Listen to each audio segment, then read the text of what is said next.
Bonjour à tous, bien-aimés, je voudrais partager avec vous quelques versets dans Matthieu, chapitre 27, à partir du verset 27. Les soldats de Pilate emmenèrent Jésus dans le palais du gouverneur, le prétoire, et toute la troupe se rassembla autour de lui. Ils lui enlevèrent ses vêtements et le revêtirent d'un manteau de pourpre. Puis ils posèrent sur sa tête une couronne tressée, avec des branches épineuses, et placèrent un roseau dans sa main droite. Ils se mirent ensuite à genoux devant lui, et se moquèrent de lui en disant « Salut, roi des Juifs !» Ils crachaient sur lui, prenaient le roseau pour le frapper sur la tête. Et quand ils se furent bien moqués de lui, ils lui enlevèrent le manteau, lui remirent ses vêtements, et l'emmenèrent pour le crucifier. Amen. Ce passage nous décrit des étapes de supplice que Jésus a dû traverser, passer, avant d'arriver au supplice ultime, qui était la croix, qui était ce moment où il a porté le péché de l'humanité sur lui, où il a payé le prix à notre place. Juste avant ce passage où Jésus, justement, là, est rabaissé, humilié, frappé, craché dessus par les soldats romains, ayant subi juste auparavant les accusations, les fausses accusations des chefs religieux juifs, la non-intervention du gouverneur Pilate. Jésus ayant subi tout cela de façon injuste, il a accepté. Il a accepté d'avoir reçu les crachats, il a accepté cette parodie de roi sur lequel on lui a mis une cape sur les épaules, on lui a enfoncé une couronne d'épines, on lui a donné un bâton de roseau dans la main droite pour simuler un roi. Jésus a accepté tout cela. Et c'est frappant de voir que celui qui a tout pouvoir sur le ciel, dans le ciel, sur la terre et sous la terre, celui qui a toute autorité, celui qui dit une parole et la chose s'accomplit, celui qui simplement, peut déléguer là une armée d'anges pour venir changer, transformer cette situation, il a tout accepté. Et Jésus, parce qu'il était juste, il avait aussi tous les droits. Et il a subi l'injustice à cause de nous. Et ces paroles-là, cette attitude de Jésus, ce silence m'ont interpellé dans notre,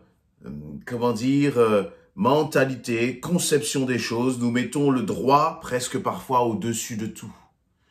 Le droit, j'ai le droit. Et nous défendons nos droits, et c'est une bonne chose. Mais ce que nous voyons, c'est que Jésus, au-dessus du droit, il avait quelque chose qui dirigeait et dictait son attitude. C'était l'obéissance au Père, l'obéissance au Père.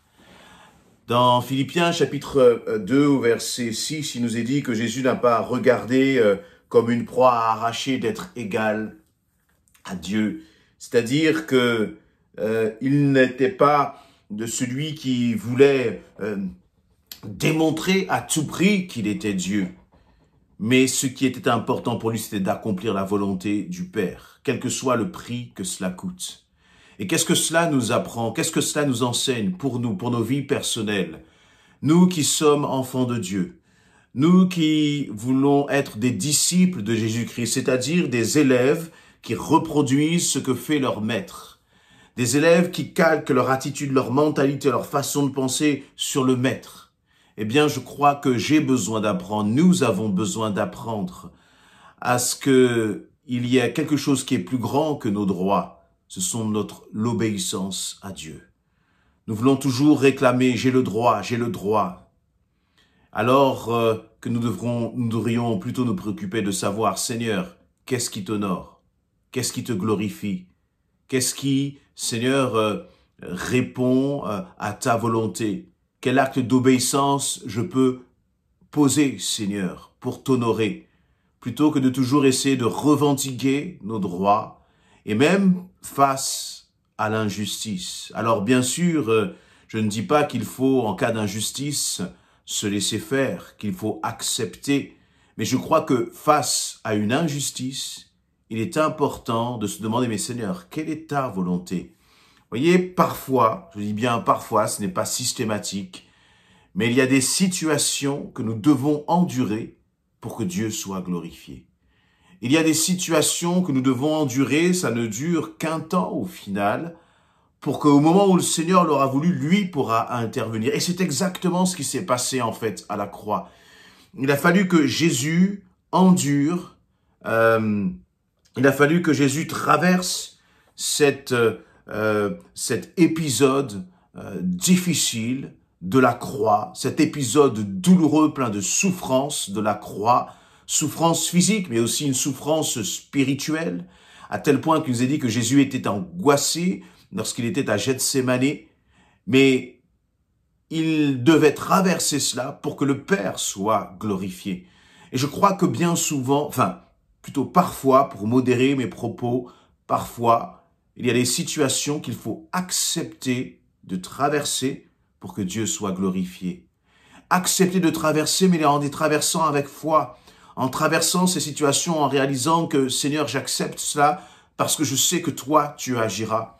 Je sais que toi, tu interviendras. Et moi, je ne veux pas intervenir par mes propres forces et par mes propres moyens, mais je veux te laisser intervenir, Seigneur.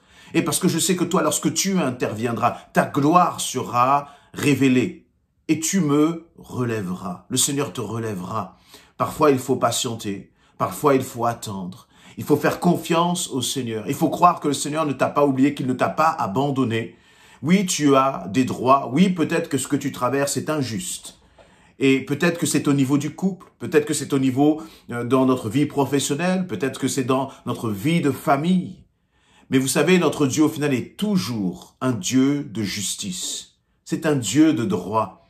Mais ce qu'il faut, c'est que ce ne soit pas nous qui exercions notre droit, mais que nous laissions Dieu exercer le droit à notre place. Que nous laissions Dieu exercer la justice à notre place. Que nous, en fait, nous nous soumettions simplement à sa volonté.